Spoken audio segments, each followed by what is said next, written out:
कई लोग कहते हैं महाराज हम पूजन बहुत करते हैं, हम पाठ करते हैं, हम अर्चना करते हैं, हम व्रत रखते हैं, हम उपासना करते हैं, हम दान करते हैं, हम पुण्य करते हैं, हम सत्कर्म करते हैं, उसके बाद भी दुख क्यों है? हम पूजन तो कर रहे हैं।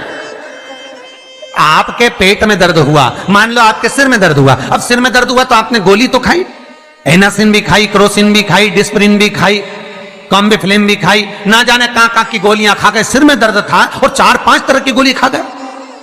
तुमने जब तो गोली खा ली और गोली खाने के बाद तुम्हें थोड़ा सा असर भी हो गया, पर इतनी गोलियां जो खाई है तो बाद में रिएक्शन तो करेगी, कुछ तकलीफ तो देगी, कुछ गर्मी तो करेगी, बीपी शुगर ऊंचा नीचा कर सकती है, आपने पाई। उसी तरह मंत्र, माला, पाठ, जप, अनुष्ठान फल कब देते हैं और फल कब नहीं देते, ये शिव महापुराण की उमा संहिता कह रही है। शिव महापुराण का उमा खंड, पार्वती खंड को अच्छे से पढ़िए तो उसमें बताया है, उसमें वर्णन किया है।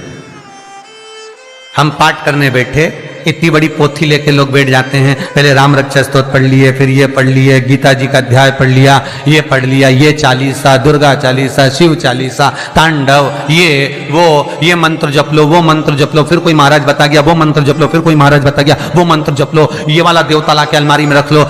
इतनी बड़ी पूजन की अलमारी, बस इतनी बड़ी, ज्यादा से ज्यादा होगी तो इतना बड़ा पूजन का घर, कमरा, उसमें इतना सारा देवता। रामेश्वर गई तो उनको ले आई, जगन्नाथ जी गई तो उनको ले आई, द्वारका गई तो उनको ले आई, वृंदावन गई तो उनको ले आई, महाकालेश्वर गई तो उनको ले आई, सारा देवी देवता वहीं बैठा, पितृदेव, ये देव, कुल देवी, शंख देव, घंटी देव, दिया देव, सब उसी में, गणेश जी, शंकर जी, हनुमान जी, राम जी, सब भरा पड़ा। और पूजन करने सुबह से आई, सुबह से इतनी सी शक्कर लाई कटोरी में, इतनी सी शक्कर कटोरी में, भगवान को नहला धुला के कटोरी धर दी। इतनी बड़ी अलमारी में सारा देवता ऐसा कसा कसाया बैठा है, सारा देवता। और तीर्थ करने फिर गई तो गणेश जी शंकर भगवान से बोले पिताजी फिर जा रही है। शंकर भगवान बोले बेटा खसक के बैठो, फिर पकड़ के लाएगी किसी को, खसक के बैठ, फिर लाएगी किसी, फिर ले आई, फिर रख दिया। पूजन करने आई, कलश रख दिया, मंदिर में ढुल गया, भगवान पूरा गीला हो गया। गणेश जी शंकर जी से बोले पिताजी पूरा गीला करके चली गई। शंकर भगवान बोले बेटा तो कल ही आएगी, दिया लगा के गई, अब तो गीले में बैठो, अब नहीं आने वाली, कल। बहुत ध्यान देना साहब, इस कथा को आपके ऊपर लेकर समझाया जा रहा है, क्योंकि शिव महापुराण की कथा कहती है कि आप जो मंत्र जप रहे हो, आप जो माला जप रहे हो, आप जो साधना कर रहे हो, आप जो पाठ कर रहे हो, वो आप पर असर कर रहा है कि नहीं कर रहा, वो आपको समझना। राम रक्षा स्तोत्र का पाठ करो तो पहले हनुमान चालीसा पढ़ो, फिर राम रक्षा स्तोत्र करो। शिव चालीसा, दुर्गा चालीसा, गणेश चालीसा, हनुमान चालीसा, गायत्री चालीसा, इन 4-5 चालीसा को एक साथ कभी नहीं पढ़ना। एक चालीसा यदि आपने पढ़ ली है शुरू में, तो पाठ पूरा होने के बाद जब उठने की तैयारी हो तब दूसरी चालीसा पढ़ दो, बाकी की चालीसा भले आप बाद में पढ़ दो, पर एक साथ 4 चालीसा का पाठ नहीं होना चाहिए। महाराज पाठ करने बैठे हो, किसी एक मंत्र की माला जप रहे हो, ओम नमः भगवते वासुदेवाय जपा, या शंकर जी का मंत्र जपा, या गुरु का मंत्र जपा, या ये मंत्र जपा, या वो मंत्र जपा, उस मंत्र को जपने में बीच में कुछ गैप होना चाहिए। एक साथ रट्टा मार पे ओम नमः भगवते, ओम नमः भगवते, श्रीमन्नारायण श्रीमन्नारायण, ओम नमः शिवाय, ओम नमः शिवाय, फिर ये जप लो वो जप लो, और पूरा पाठ सपाट सब खलास, वो श्रेष्ठ नहीं। कुछ देरी की कोई वस्तु, कोई भोजन आप बनाकर लेकर गए हो, कोई पकवान आप बनाकर लेकर गए हो, कोई फल लेकर गए हो, यदि शिवलिंग पर वो पकवान, वो मिठाई, वो फल टच हो गया तो वो खाने के योग्य नहीं रहता, वो घर पर लेकर मत आना, मंदिर में ही छोड़कर।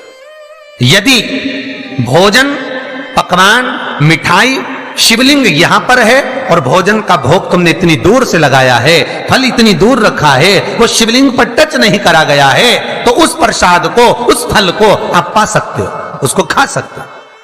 पर जो शिवलिंग पर टच हो गया, फिर वो केवल नंदी, श्रृंगी, भृंगी, प्रेतों का, भूतों का, आहूतों का भाग होता है।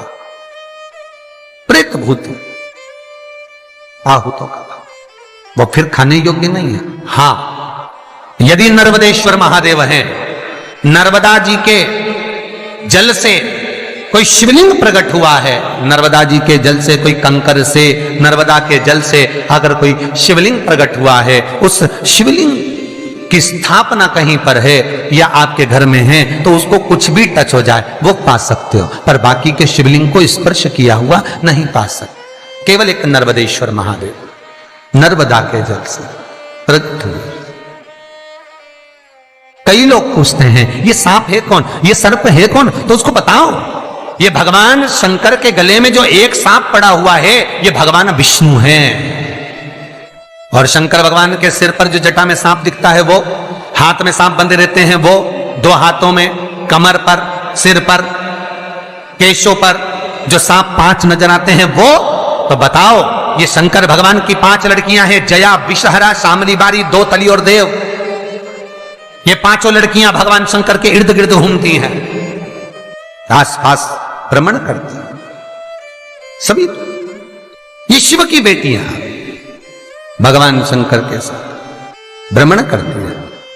5 जया, विषहरा, शामली बारी, दो तली और देव, ये जो 5 पुत्रियां थी शंकर भगवान की, ये वासुकी को दी गई थी महाराज, क्योंकि ये सर्प की योनि में थी, इसलिए ये वासुकी नाग को प्रदान करी गई थी। वासुकी नाग कौन सा?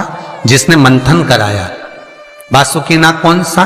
जिसके फण पर पूर्ण पृथ्वी विराजमान है। वासुकी नाग कौन सा? जो निरंतर देवताओं के हित के लिए कार्य करता रहता।